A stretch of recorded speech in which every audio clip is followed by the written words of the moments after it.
tout le monde, je m'appelle Anayo et je vais vous présenter ma chaîne YouTube. Donc elle concerne un BTS qui s'appelle le BTS SP3S, donc qui veut dire services et prestations des secteurs sanitaires et social. Alors pourquoi j'ai décidé de faire une chaîne YouTube sur ce BTS? C'est parce que tout d'abord, c'est un BTS qui est très peu connu, c'est-à-dire qu'il y a peu de monde qui savent qu'il existe, notamment plus les gens qui sont dans le domaine sanitaire et social.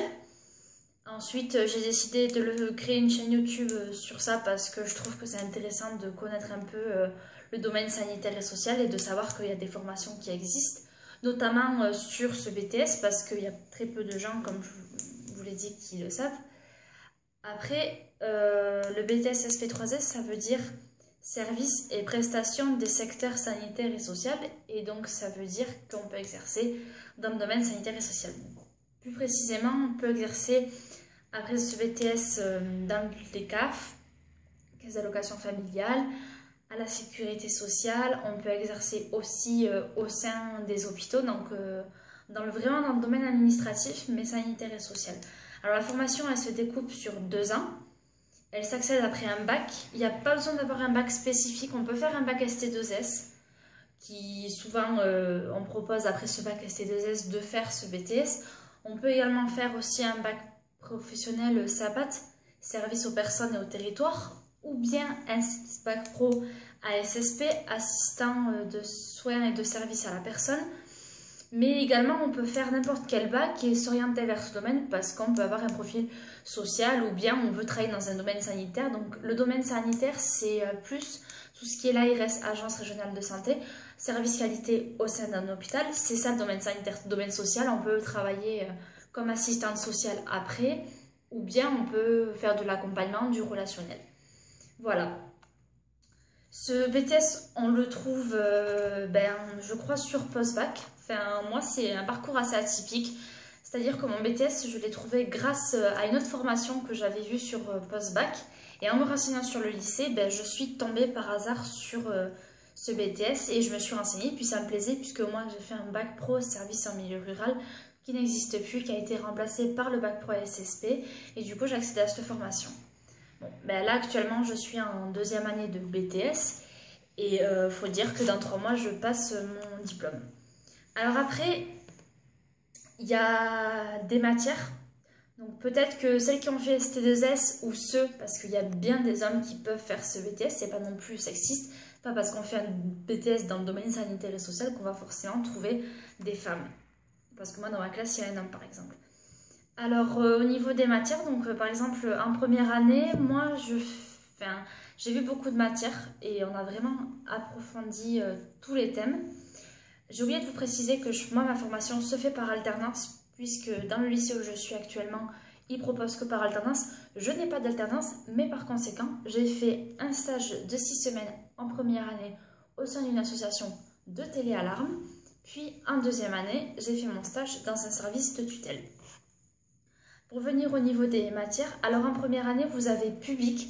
Donc c'est tout ce qui est connaissance des publics, donc de la démographie, la socialisation, comment accompagner un public, se positionner en tant que professionnel pour éviter les préjugés, etc. Après, il y a de la méthodologie. Donc c'est tout ce qui est faire des outils méthodologie, faire un questionnaire, une enquête. Ça, on est amené après le BTS à faire ceci. On peut nous demander de faire une enquête de satisfaction pour des usagers par exemple, qui sont usagers d'une agence de service à la personne. Après, il y a la matière institution et réseau. Alors c'est une matière qui est assez particulière puisque on voit le domaine sanitaire et social, donc la protection sociale, l'économie de la santé, la protection sociale complémentaire, par exemple la démarche qualité, c'est dans ces matières qu'on les voit. Il faut savoir que c'est une matière, je vous le préciserai dans une autre vidéo, mais qui demande beaucoup de définitions et de connaissances sur ce domaine. Ensuite, il y a la culture générale. Donc nous, cette année, on travaille sur le thème des objets. Donc c'est objets cultes et culte des objets. Et on travaille aussi sur l'autre partie, c'est je me souviens, donc tout ce qui est souvenir. Après, il y a la langue vivante. Donc moi, j'ai pris espagnol. Donc voilà, moi dans mon lycée, on propose anglais ou espagnol. Après, ça dépend des lycées et puis des préférences de chacun. Après, il y a la matière TIC. Donc c'est technique de l'information et de la communication. Donc c'est comment faire un publipostage, une lettre, comment faire un diagramme de Pareto, comment réaliser un tableau sur Excel en rentrant des formules et aller plus vite, par exemple, au lieu de saisir tout le temps les sommes, et bien on rentre une feuille de données, on marque les calculs et du coup, quand on tape sur l'ordinateur, et bien ça calcule automatiquement le total. Après, il y a la matière gestion des ressources humaines, donc GRH. Alors moi, en première année, j'ai très peu de souvenirs parce qu'on a eu peu de cours, c'est plus en deuxième année, mais je me rappelle, on a vu les délégués du personnel, le CHSCT, Comité d'hygiène, de sécurité et des conditions de travail. On a vu les différents contrats, donc CDD, CDI, contrat d'avenir, contrat d'apprentissage, etc. Et ensuite, j'ai la communication. Donc là, c'est plus communication d'entreprise. Et nous, ce qu'on avait la particularité de faire, c'était surtout la prof qui avait très bonnes idées. Elle nous mettait des situations.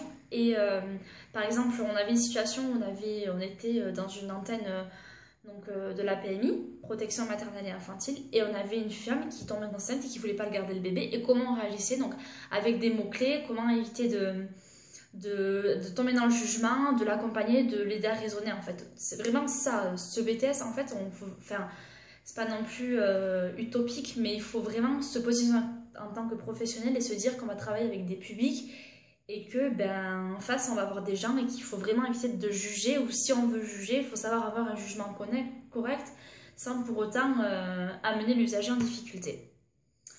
Alors en deuxième année, il y a les mêmes matières, sauf que la com, elle est remplacée par la SICOM. Donc c'est sciences et information de la communication, il me semble, je ne connais pas vraiment le nom, nous on dit SICOM.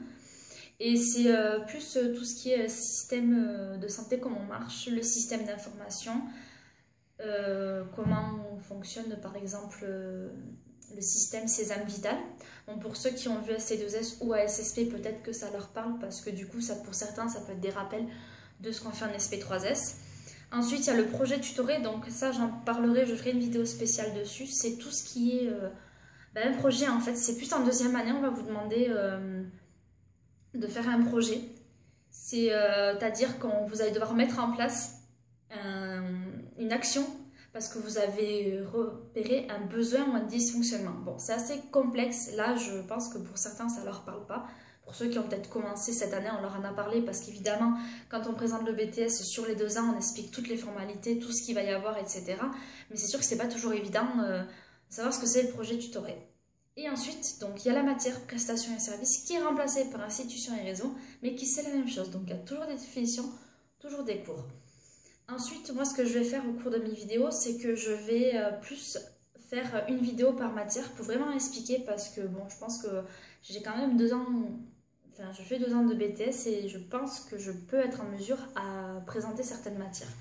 Donc voilà, donc peut-être que je me répète, mais l'intérêt c'est de vraiment montrer le BTS et d'apporter plus de connaissances au sein d'une communauté internet pour montrer aux gens que s'ils veulent faire ce BTS, qu'ils aient de la connaissance et qu'ils se disent qu'il existe parce que on n'en parle pas toujours forcément et je pense qu'il y a peu de gens qui savent qu'il existe et qu'on peut le faire après une formation et voilà. Et ce que je voudrais aussi rappeler, c'est que on peut vraiment faire un bac général et faire ce BTS. Il n'y a vraiment pas de discrimination. Moi, je sais que dans ma classe, on vient tous d'horizons différents.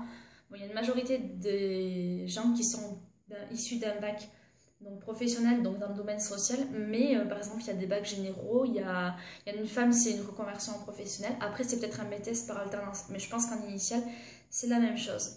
Bon, mais voilà, j'espère que ma vidéo elle vous a plu. Et puis, je vous dis à bientôt pour une prochaine vidéo. Bye bye!